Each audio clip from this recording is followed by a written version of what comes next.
எவ்வளோ பணம் சம்பாதிச்சாலும் கையில் பணமே நிற்க மாட்டேதுன்னு வருத்தப்பட்டு இருக்கீங்களா? ஃபர்ஸ்ட் ஆஃப் ஆல் நீங்கள் சம்பாதிக்கிற பணத்தில் எவ்வளவு செலவு பண்ணணும், எவ்வளோ சேமிக்கணும் அப்படிங்கிறத பற்றி கொஞ்சமாச்சும் புரிதல் இருக்கா? இவ்வளோ கஷ்டப்பட்டு சம்பாதிக்கிற பணத்தை கொண்டு போய் தயவு செஞ்சு ஸ்டாக் மார்க்கெட்டில் மட்டும் போட்டுடாதீங்க. விரலைக்கேத்த வீக்கம் அப்படின்னு சொல்லுவாங்க.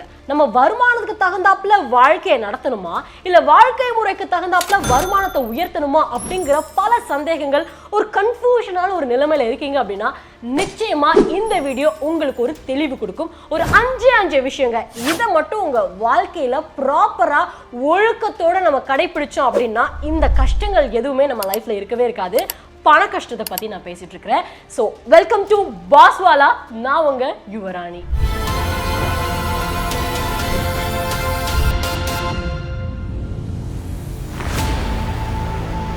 நம்பர் 1, கோல்.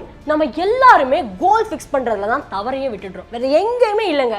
நான் இது கண்டிப்பா அடைஞ்சே தீருவேன் அப்படிங்கிற ஒரு கோல் ஃபிக்ஸ் பண்ணி அதுக்கு ஏற்ற மாதிரி நீங்க ஓட ஆரம்பிச்சீங்கன்னா பணம் சேர்த்து வைக்கிற விஷயத்துல மட்டும் கிடையாது, உங்க லைஃப்ல நீங்க சீக்கிரமாவே நீங்க நினைச்ச இடத்துக்கு போயிடலாம். ஒரு உதாரணத்துக்கு மாசம் நீங்க ஒரு 10,000 ரூபாய் சேர்த்து வைக்கணும்னு முடிவு பண்ணிட்டீங்கன்னு வச்சுக்கலாம். கரெக்டா சொன்ன மாதிரி சம்பளம் வந்த அன்னைக்கு 10,000 ரூபாய் நீங்க எடுத்து ஒதுக்கி வச்சிருவீங்க. நானே சொல்றேன், பிகாஸ் நானும் அதை பண்ணியிருக்கேன். பட் நாட்கள் போக போக ஒரு நடு மாசம்லாம் வந்ததுக்கு அப்புறமா கையில கொஞ்சம் பணம் இல்லாத மாதிரி ஒரு பற்றாக்குறையா இருக்கும். அப்ப நம்ம என்ன நினைப்போம், எதுக்காக நம்ம 10,000 ரூபாய் சேர்த்து வச்சிருக்கிறோம், 10,000 ரூபாய் நமக்கு இப்ப தேவையா, ஒரு 7,000 ரூபாய் சேர்த்து வச்சா போதும் அப்படின்னு சொல்லிட்டு சேர்த்து வச்ச 10,000த்துல இருந்து ஒரு 3,000 எடுத்து செலவு பண்ண ஆரம்பிப்போம். அப்போ என்ன ஆகுது அப்படின்னா கையில பணமே இல்லாம போயிடும். நாளை பின்ன மறுபடியும் ஏதாவது செலவு திடீர்னு வரும்போது அந்த பணம் சும்மா தானே இருக்கு, இப்போ எடுத்துக்கலாம் அப்படின்னு செலவு பண்றீங்களே தவிர சேர்த்து வச்ச பணத்துக்கு உண்டான மதிப்பு நீங்க கொடுக்கவே மாட்டேங்கிறீங்க. பட் இதுவே உங்களுடைய குழந்தை பிறந்திருக்கு, அடுத்து ஒரு வயசு ஆக போகுது, பிறந்த நாளைக்கு இவ்வளவு செலவு பண்ணணும், இல்ல பிள்ளை எல்கேஜி யூகேஜி சேர்க்க போறோம் அப்படின்னு பார்க்கும்போது ஸ்கூல் செலவுக்காக இவ்வளோ இருக்கு, இல்ல நீங்களே பாத்தீங்கன்னா ஒரு மேற்படிப்பு படிக்க போறீங்க, அதுக்கு ஒரு செலவு இருக்கு அப்படின்னா அதுக்கு ஒரு குறிப்பிட்ட அமௌண்ட், ஒரு வீடு கட்டணும், ஒரு கார் வாங்கணும் அப்படிங்கிற மாதிரி உங்களுடைய கோலை நீங்க ஃபிக்ஸ் பண்ணி அதுக்கு தகுந்தாப்புல நீங்க ஓட ஆரம்பிக்கணும். ஒரு உதாரணத்துக்கு இந்த வருஷத்தோட முடிவுல உங்க கையில 1,20,000 ரூபாய் நிச்சயமா இருக்கணும். 1,20,000 ரூபாய்க்கு நான் ஒரு பைக் வாங்க போறேன், இல்லைன்னா ஒரு மொபைல் போன் வாங்க போறேன் அப்படிங்கிற மாதிரி நீங்க ஃபிக்ஸ் பண்ணிட்டீங்க அப்படின்னா என்ன ஆனாலும் சரி மாசம் நீங்க ஒதுக்கி வைக்கக்கூடிய அந்த 10,000 ரூபாயில இருந்து 1 ரூபா கூட குறையாது. ஏன்னா உங்களோட கோல் உங்களுடைய ஆசையை நிறைவேற்றுறதுக்காகவும் அது நிச்சயமா தேவை அப்படிங்கிறதுக்காகவும் நீங்க ஃபிக்ஸ் பண்ணி வச்சிருக்கக்கூடிய ஒரு விஷயம். ஸோ இதே மாதிரி உங்களுடைய பணத்தை சேர்த்து வைக்கணும்னு முடிவு பண்ணிட்டீங்கன்னா அந்த சேர்த்து வைக்கிற பணம் எதுக்காக அப்படிங்கிற கோலையும் ஃபிக்ஸ் பண்ணுங்க. சேர்த்து வைக்கணும்னு நினைக்கிறது சந்தோஷம் தான், அதுவே பெரிய விஷயம் தான். பட் எதுக்காக சேர்த்து வைக்கிறோம் அதுக்கான ஜஸ்டிஸை நீங்க கொடுத்துட்டீங்கன்னா ரொம்ப ஒழுக்கமா நீங்க கடைபிடிப்பீங்க அப்படிங்கிறது தான் நிதர்சனமான உண்மை. நீ சொல்றதெல்லாம் ஓகே, எனக்கு நல்லா புரியுது யுவராணி, பட் செலவுக்கே பணம் இல்லாத போது நான் எங்க சேர்த்து வைக்கிறது அப்படிங்கிற மக்கள் மெஜாரிட்டி ஆஃப் த பீப்புள் இருக்காங்க. அவங்களுக்குலாம் நான் ஒரு விஷயம் சொல்லணும். அதான் 2வது பாயிண்ட், நீட் விசஸ் வான்ஸ். அவங்களுக்குலாம் நீட்னா என்ன, வான்ஸ்னா என்ன அப்படிங்கிறது தெரியல. தமிழில் சொல்லணும் அப்படின்னா ரொம்ப தேவை, அத்தியாவசியமான தேவைகள் அப்படின்னு பார்க்கும்போது நீட்ஸில் வச்சிடணும். வான்ஸ் அப்படின்னு பார்க்கும்போது அதுவும் தேவைகள் தான். பட் அத்தியாவசிய தேவைகளுக்கும் தேவைக்கும் உண்டான வித்தியாசம் தெரிஞ்சுக்கிட்டாலே போதும். கன்ஃபியூஷன் பண்ணிக்கிறாங்க. இப்போ என்னப்பா செலவு பண்ணீங்க ஒரு மாதம் அப்படின்னு பார்க்கும்போது வீட்டு வாடகை, கரண்ட் பில்லு, கேஸ் பில்லு, செலவு, சாப்பாடு செலவு, அப்புறம் இந்த கிராசரி செலவு, இந்த படத்துக்கு போனோம், இந்த ஓடிடி சப்ஸ்கிரிப்ஷன் பண்ணோம், ரீசார்ஜ் பண்ணோம், சினிமா போனோம், பார்ட்டி போனோம், இந்த மாதிரி பல விஷயங்கள் இதெல்லாம் செலவாச்சு அப்படின்னு சொல்றீங்க. ஒத்துக்கிற இது எல்லார் வீட்லையும் நடக்கக்கூடிய ஒரு செலவு தான்.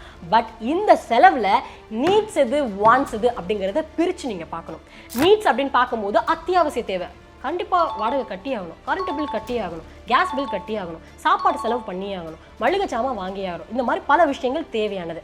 இப்போ எதெல்லாம் முடிஞ்ச அளவுக்கு அவாய்ட் பண்ணலாம், இது இல்லாம நம்மளால வாழ முடியுமா அப்படிங்கிறத பார்க்கலாம். கட்டாயம் இல்லை அப்படிங்கிறது, படத்துக்கு நிச்சயமா போய் ஆகணுமா, ஓடிடி ஒரு மாதம் சப்ஸ்கிரிப்ஷன் பண்ணலன்னா நம்மளால வாழ முடியாதா, அண்ட் வெளியில் போய் கண்டிப்பாக ஃபுட்டு சாப்பிட்டே ஆகணுமா, ரெஸ்டாரண்ட் போகணுமா, ஷாப்பிங் அனாவசியமாக பண்ணணுமா, இதெல்லாம் இல்லாமல் நம்மளால் வாழ முடியுமா வாழ முடியாதுன்னு யோசிச்சு பார்த்தீங்கன்னா உங்களுக்கே தெரிஞ்சிடும்.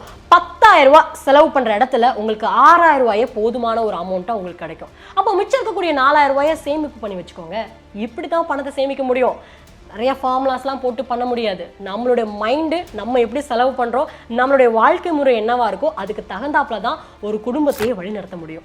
இந்த மாதிரி பணத்தை யாருக்கெல்லாம் சரியா பிரித்து பயன்படுத்த தெரியலையோ அவங்களுக்காகவும், அண்ட் எனக்கு எப்படியாச்சும் பணத்தை சரியான முறையில் கரெக்டாக யூஸ் பண்ணுறதுக்கு தெரிஞ்சுக்கணும்னு ஆசைப்படுறவங்களுக்காகவும் ஏன் சார்பாக ஒரு சின்ன சஜஷன் இந்த புக்குங்க. ஸோ இதை நானும் படித்து பார்த்தேன்.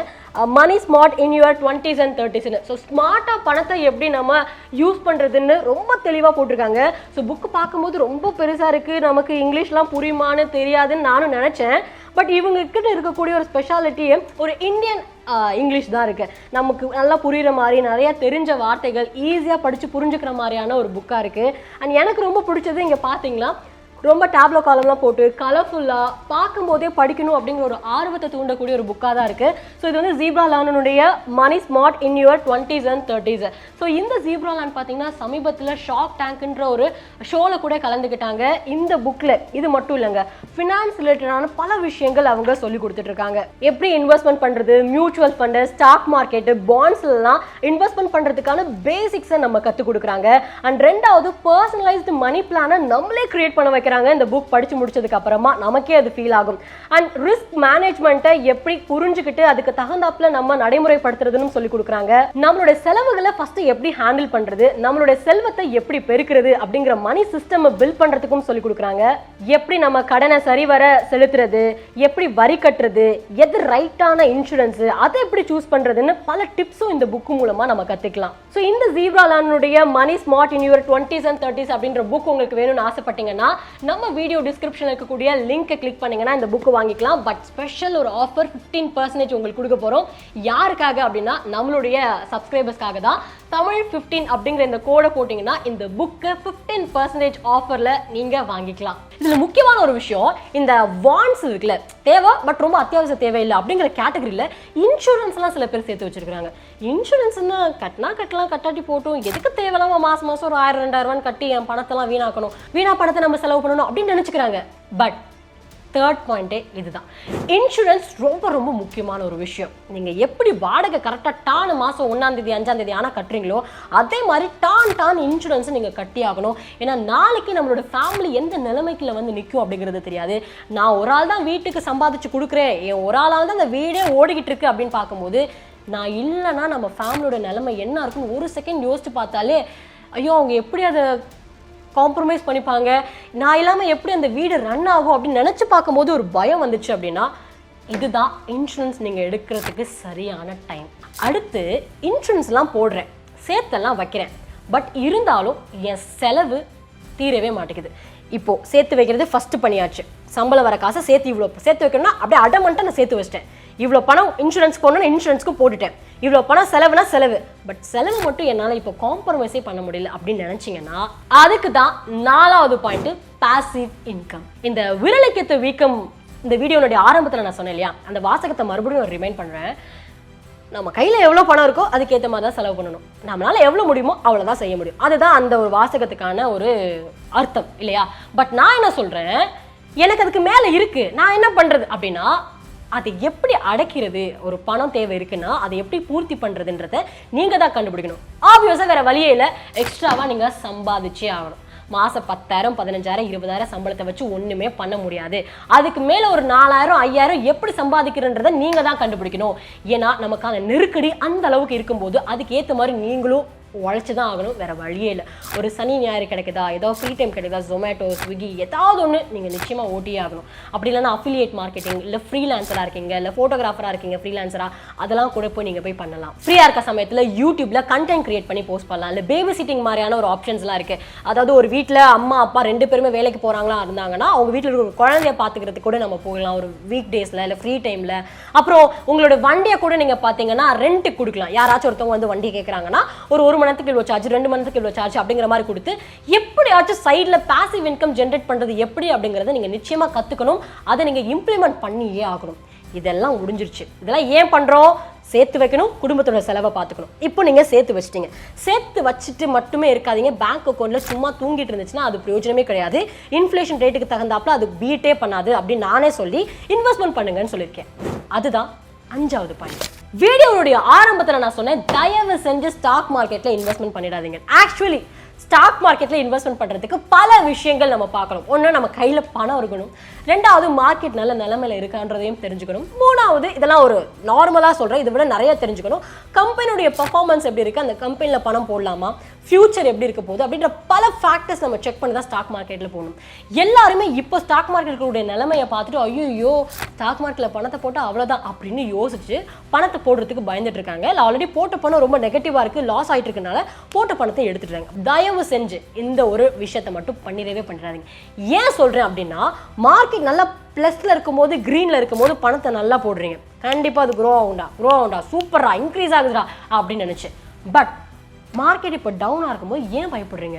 ஆக்சுவலி மார்க்கெட் டவுனாக இருக்கும்போது எந்தெந்த கம்பெனியுடைய அந்த ஷேர் ப்ரைஸு கரெக்டான ஒரு வேல்யூவேஷனில் இருக்குன்றதை செக் பண்ணி அதை தெரிஞ்சுக்கிட்டு இன்வெஸ்ட்மெண்ட் பண்ணிங்க அப்படின்னா ஆப்வியஸாக இந்த மாதம் இல்லைனா அடுத்த மாதம் இல்லைனா அதுக்கு அடுத்த மாதம் லாங் டேர்முக்கு தானே நம்ம முதலீடு பண்ணுறோம். அப்போது ஒரு நாள் அந்த பணம் நிச்சயமாக ரொம்ப ஜாஸ்தியான ஒரு நிலைமைக்கு வரும், நீங்களும் நிறைய ப்ராஃபிட் பார்க்கலாம். ஸோ மார்க்கெட் ப்ளஸ்ஸாக இருக்கும்போது இன்வெஸ்ட்மெண்ட் பண்ணுறதை விட மார்க்கெட் லோவாக இருக்கும்போது கரெக்டான ஒரு ஸ்டாக் ஐடென்டிஃபை பண்ணி இன்வெஸ்ட்மெண்ட் பண்ணுறது தான் பெஸ்ட்.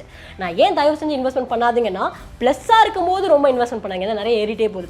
கொஞ்சம் கம்மியாகி இந்த மாதிரியான சமயத்தை யூஸ் பண்ணிக்கோங்க, இது மிகப்பெரிய ஆப்பர்ச்சுனிட்டி அப்படிங்கிறத நான் சொல்கிறேன். ஸோ இன்னைக்கு இந்த வீடியோவில் 5 விஷயங்க, ஃபினான்ஷியல் டிப்ஸு, இது மட்டும் தெரிஞ்சுக்கிட்டா போதும்பா, நம்ம லைஃப்பில் ரொம்ப நல்லா பணக்காரராக இல்லைனாலும் ஒரு நிம்மதியான வாழ்க்கையை வாழ்றதுக்கு போதுமான அளவுக்கு ஒரு ஐடியாஸாக இருந்திருக்கும் நான் நினைக்கிறேன். ஸோ இந்த வீடியோ பற்றின கருத்துக்களை மறக்காமல் நம்ம வீடியோனுடைய கமெண்ட் செக்ஷனில் தெரியப்படுத்துங்க.